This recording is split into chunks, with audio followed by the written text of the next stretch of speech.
genealogical and history of Southwest Tennessee, Derek Kiefer, who started this project. Now then, I'm supposed to tell what happened about a phone call. Along about February 3rd, February 4th, I was sitting there having a lunch, and I get a phone call. And I usually get phone calls about the Raleigh Community Council anytime. And Eric got on there, and he sat there and he said,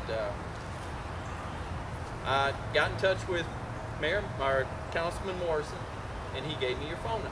I'm like, yeah, no problem. And he identified himself and said he was with a paranormal group. And I look over at my partner and I said, Ghostbusters. You didn't hear it, but that's what I did. And I sat there and listened, and he sat there and he said that he would like to see if we would like to link up and clean up the Raleigh Cemetery.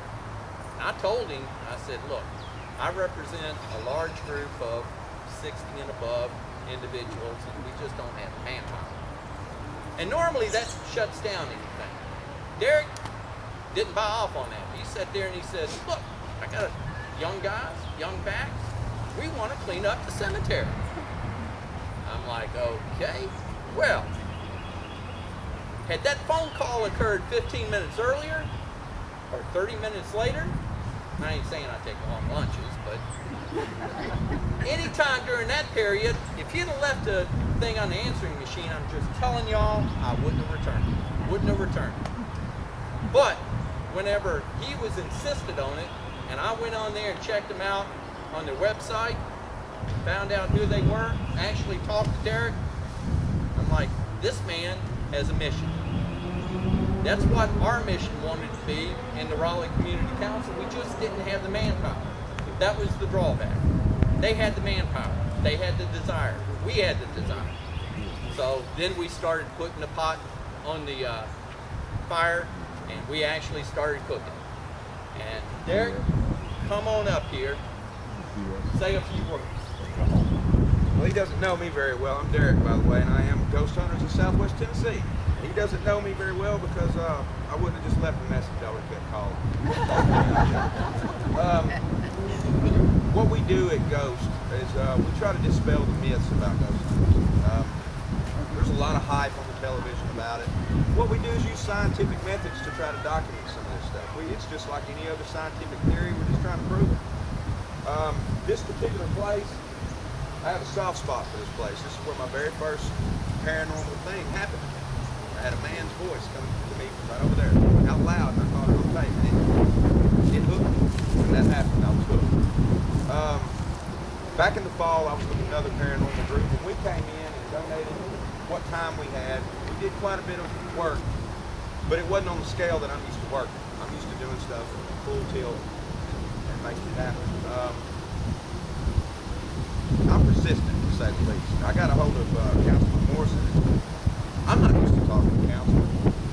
We don't have anything in common. They sit at a board, I sit at a computer, and that's about all I do.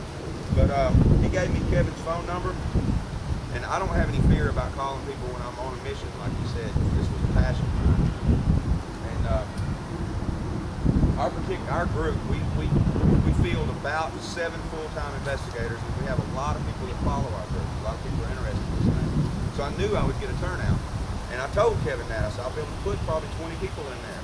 And we did. And it just so happened that it fell together like it was supposed to. I don't know if y'all believe that God directs a lot of our actions, but personally, that's my belief. I think that phone call was meant to be made when it was meant to be made.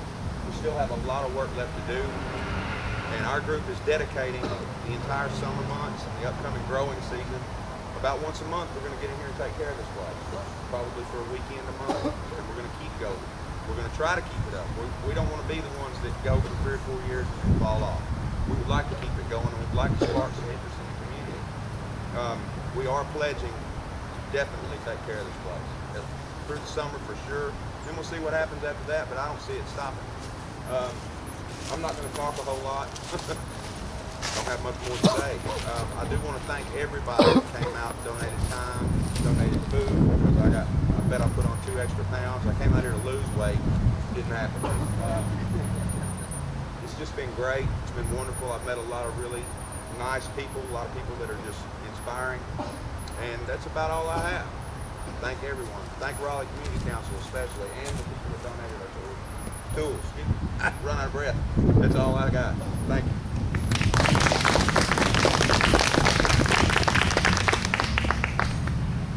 Okay, and I saved another group. I want to wind up thanking the Raleigh Community Council. I've heard from several people saying, Kevin, I'm sorry I couldn't get out there and help. I've heard that for the last 2 to 3 weeks. The thing I look at is in support. You brought food to feed the soldiers out in the field right out here. You not only did that, but even by passing word of this historic cemetery to your neighbors and stuff, you've done something. And maybe, just maybe, by passing some word around to some of these businesses and letting them know that, hey, look, you got word that you did a good deed, and I'm going to recognize you through just a phone call. That's going to help out. All right, Sonny Allman, John Lynn, Walter Edwards, and our board members, Tom Parker. I want to thank